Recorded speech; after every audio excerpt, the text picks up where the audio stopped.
तो वात शोणित के पूर्व रूप हमने लास्ट टाइम जल्दी जल्दी में देख लिए। अधिक स्वेद या स्वेदाभाव या कार्ष्ण्य, ये वात शोणित में वात बढ़ा हुआ है, तो कार्ष्ण्य थोड़ा बहुत तो आता ही है। पित्त और रक्त भी बढ़ा हुआ है, तो इसलिए लाल कलर ज्यादा होता है, लेकिन बॉर्डर्स पे बीच में कहीं ना कहीं काले कलर के पैचेस भी आपको दिखते हैं। आलस्य अवसाद, because joint movement is not possible, मतलब रोगी को नीचे पांव टच करने को भी नहीं होता, इतनी वेदना होती है। वात रक्त में रोगी can not touch the feet down, या रोगी अगर चलेगा, अगर आगे वाले लेफ्ट टो में है तो ही विल पीछे, मतलब एक पांव तो ठीक से डालेगा, एक पांव का पीछे वाला पार्ट डालेगा। He will go from the distal end of the, तो मतलब कभी कभी तो आप वात रक्त के रोगी को सिर्फ क्लिनिक में वो चल के कैसे आता है उसके ऊपर डायग्नोसिस कर सकते हो कि ये वात रक्त है। ऑफ कोर्स प्लांटर फेशियाटिस भी होता है कभी कभी, जिसके सिमिलर लक्षण होते हैं वात रक्त के, तो you have to examine the patient. Plantar fasciitis में रेडनेस नहीं होता, बट चाल सेम होती है। तो आलस्य अवसाद, शून्यता, मतलब मुझे जॉइंट है ही नहीं, the joint will not feel anything. Otherwise, joint you will be able to feel when you move your fingers. But शून्यता मतलब joint feel होता ही नहीं। पीड़ा इन ऑल जॉइंट, जहां जहां भी होगा सूचीवत पीड़ा होगी, सुई दब चुभाने की जैसे। जैसे ही उस जॉइंट से काम लिया जाएगा, या जैसे ही उस जॉइंट को टच किया जाएगा, या जैसे ही उस जॉइंट को जमीन पे रखा जाएगा, कोई भी जॉइंट ना, नॉट ओनली, सूचीवत वेदना होती है, सूचीवत वेदना होती है। वात रक्त को अगर आपको डिफरेंशिएट करना है तो तीन रोग होते हैं जिससे आप डिफरेंशिएट कर सकते हो। एक इज संधिगत वात, दूसरा इज आमवात, और तीसरा इज वात रक्त। तो सबसे मेन मतलब, one differentiation is the place of occurrence. Vata Rakta will occur more in the small joints, less in the big joint. Amvat will occur more in the big joints, less in the small joints. And Sandhivat will also occur more in the big joints, less in the small joints. Second, the temperature. आमवात में और वात रक्त में temperature of the joint will be little bit raised than the area around it. Sandhivat में it may not be raised as per the area around it. Amvat में touching the joint may not cause any pain, whereas Vata Rakta में when you touch the joint it will cause Suchivat pain. Sandhivat में there will be no pain after touching the joint, but on movement of the joint with pressure. अगर किसी को चलने को कहा गया या हाथ हिलाने को कहा गया, movement with pressure will give you pain.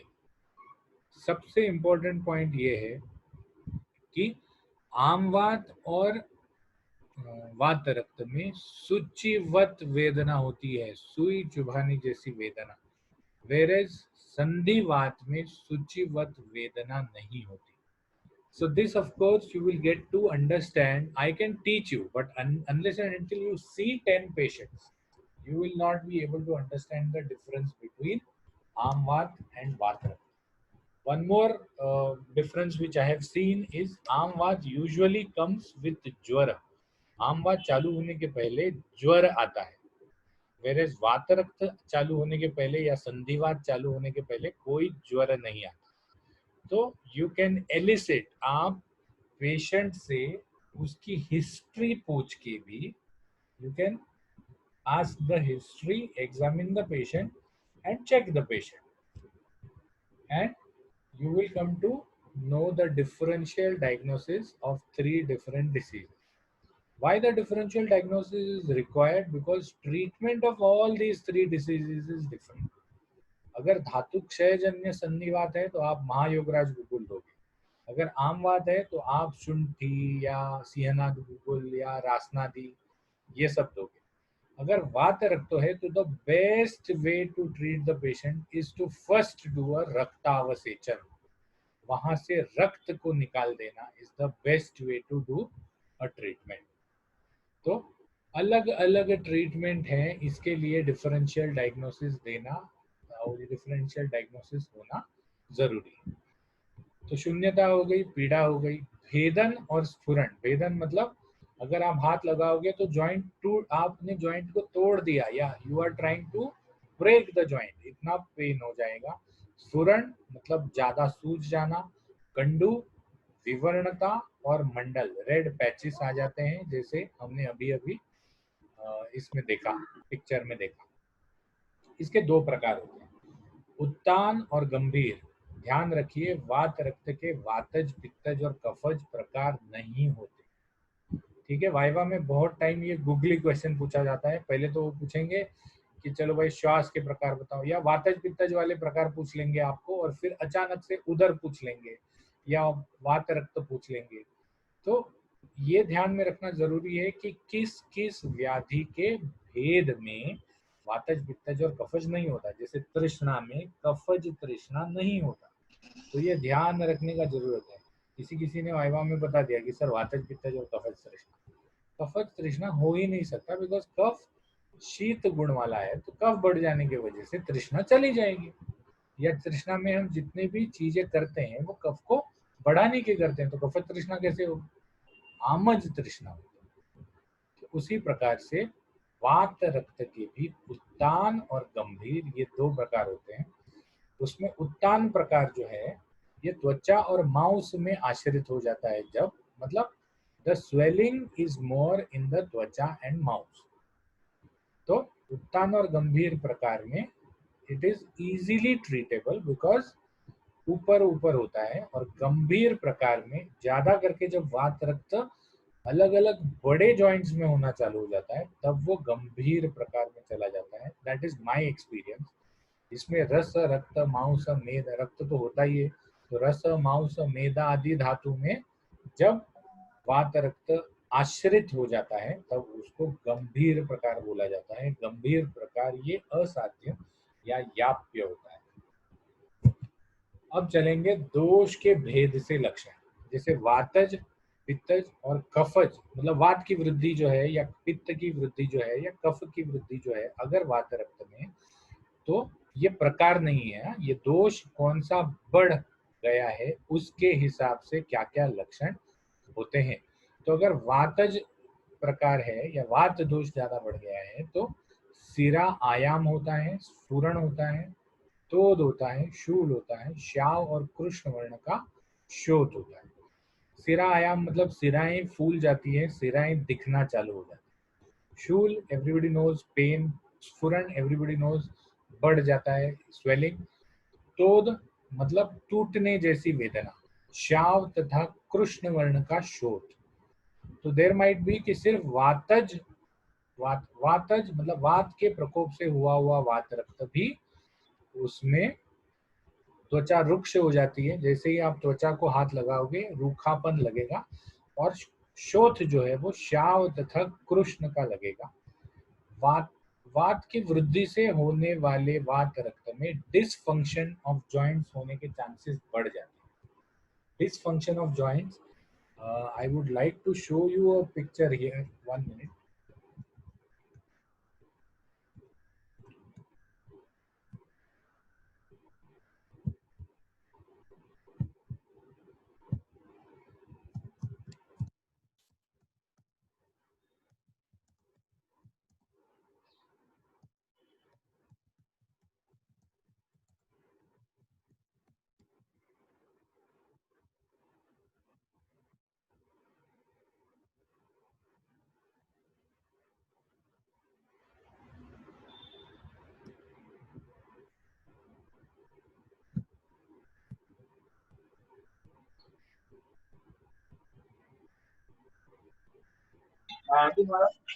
कपड़ा So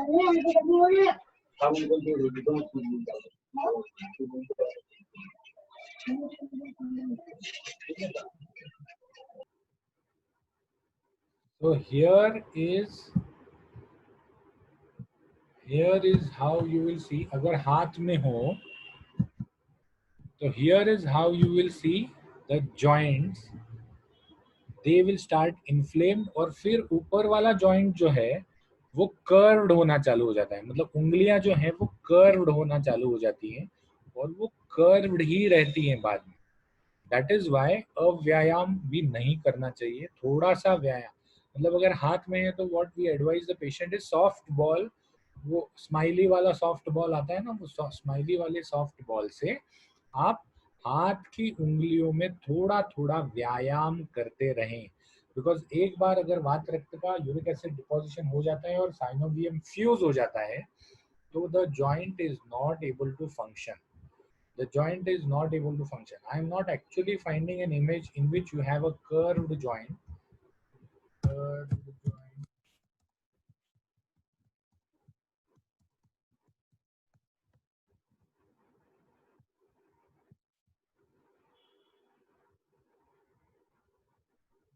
नहीं आ रहा, but हाँ here ये देखो, ये ऐसा डिपोजिशन हो के here is the exact picture. तो ऐसा डिपोजिशन हो के the joint starts becoming curve, और एक बार जो जॉइंट ऐसे कर्व हो गया then it becomes an anatomical deformity, anatomical deformity. So dysfunction of the joints is also there in, I hope everybody is able to see the picture, right? तो dysfunction of the joints से ये anatomical deformity हो जाती है और जिसके वजह से the joint is not able to function, it becomes locked, the joint is not able to function, it becomes locked. So dysfunction in the joints आता है विच आचार्य ने उस टाइम पे भी बता दिया था।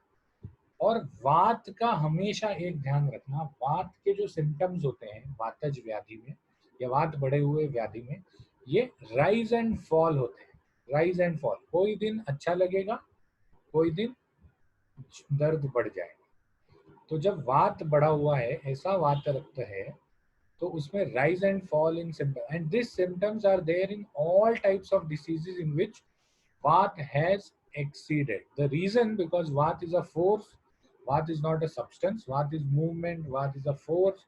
तो जैसे ही फोर्स में कम ज्यादा, ज्वार भाटा, जैसे ही फोर्स में कम ज्यादा आ जाता है तो उस व्याधि में सिम्टम्स कम ज्यादा होते हैं। मतलब कभी कभी symptoms the pain is less, but sometimes the pain exacerbates, aggravates. तो this will be something which is related to वात। वात की वजह से फोर्स ज्यादा है तो सिरा आयाम हो जाएगा, शूल ज्यादा हो जाएगा, स्फुरण सूजन ज्यादा हो जाएगा, तोद हो जाएगा। सूजन तो आपको याद है, श्याव या कृष्ण वर्ण का सूजन अगर आता है तो वो वात का होता है, त्वचा रूप से हो जाएगी, जॉइंट का डिस्फंक्शन हो जाएगा, rise and fall in symptoms हो जाएंगे, और शीत द्वेष हो जाएगा, शीत द्वेष। तो वात वृद्धि वाले वात रक्त में आप उष्ण चीज से सेक कर सकते हो, हल्के उष्ण चीज से सेक कर सकते हो। लेकिन अगर आपको वात रक्त में पित्त का आधिक्य ज्यादा लग रहा है, पित्त का आधिक्य ज्यादा लग रहा है, तो आप प्लीज उसमें स्वेदन मत करना, क्योंकि उससे वात रक्त, पित्ताधिक्य से वात रक्त बढ़ जाता है अगर स्वेदन दे देते हैं तो। So it is always better, वात रक्त अगर आपको ये है, if you have diagnosed vata rakta, it is always better to do a sek of barf, बर्फ से सेकना इज ऑलवेज बेटर इन वात रक्त। वातज होगा तो भी, मतलब वात वृद्धि होगी तो भी। अब पित्तज वात रक्त में क्या क्या चीजें देखने को मिलती है? दाह देखने को मिलता है, वेदना तो देखने को मिलती है क्योंकि वो वात रक्त है, वात बढ़ा हुआ है। मूर्छा मैंने नहीं देखा, मद मैंने नहीं देखा, भ्रम कभी कभी किसी किसी पेशेंट को आ सकता है, पिपासा जरूर से देखने को मिलती है। Now here I want to tell you one thing, that पिपासा is related to water, uric acid, because it is deposited in the joints, uric acid joints में डिपॉजिट हो रहा है, तो इस ये बाहर कहाँ से निकलने वाला है? कोई बता सकता है? मैंने कल बताया था। From where this uric acid is going to come out of the body?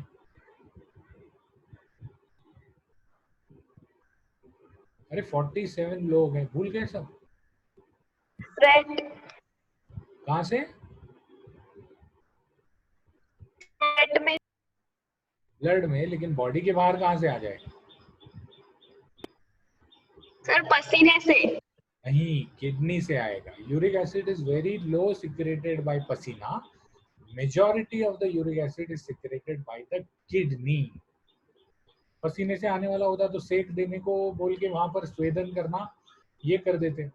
तो किडनी से बाहर आने की वजह से you have to ensure that the blood remains thinner.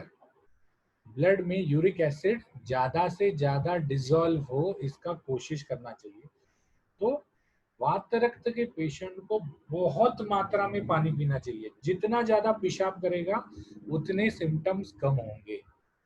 दूसरा एक चीज ये है कि when you drink warm water और hot water, uric acid dissolves more in hot water than in cold water, and this is a proven laboratory experiment.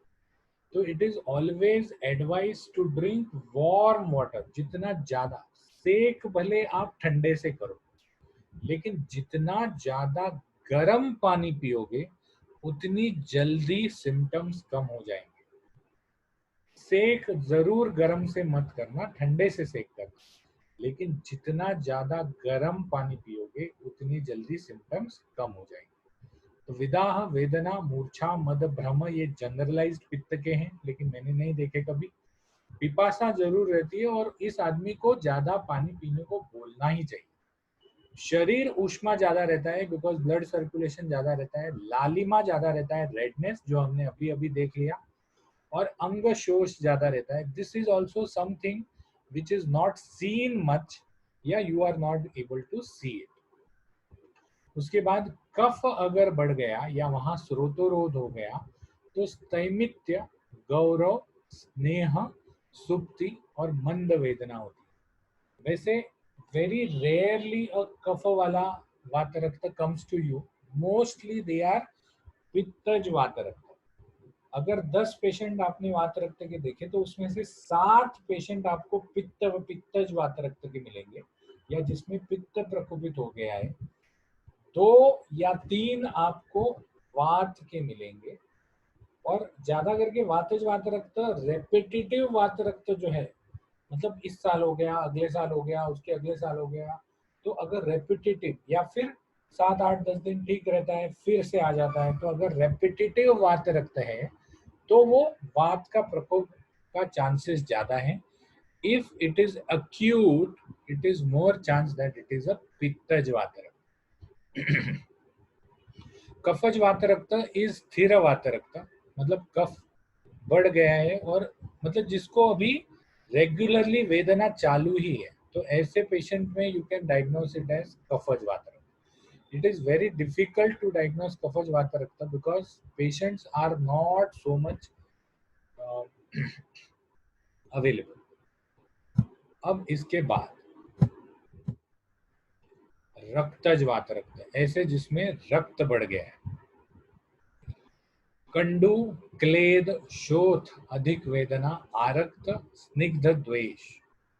Kandu होता है, क्लेद रक्त क्लिन्न हो जाता है, दोष रक्त में प्रचुर मात्रा में भर जाते हैं, तो इसीलिए रक्तज वात रक्त।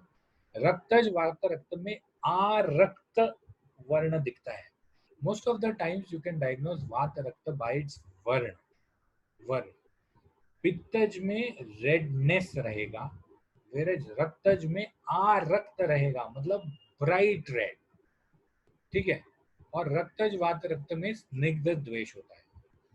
द्वंद्वज वात रक्त उन्होंने बताए वात पित्तज, वात कफज और कफ पित्तज, जिसमें किसी भी 2 के सिम्टम दिखते हैं, और अगर तीनों दोष बढ़ गए हैं तो तीनों दोषों के सिम्टम आपको दिखना चालू हो जाता है। देयर माइट बी वात पित्तज वात रक्त, जो many a times you come to see वात पित्त वात रक्त, जिसमें पित्त के जैसे आरक्त वर्ण होता है लेकिन वात के जैसे शूल होता है। कफज वात रक्त वैसे भी कम दिखता है, या कफज इसमें बड़ा हुआ है।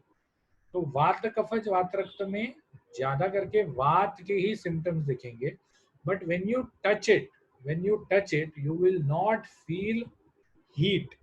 मैंने जब ये बताया था, डिफरेंशिएशन बताया था, तो आम वात और वात रक्त ये दोनों पेशेंट्स में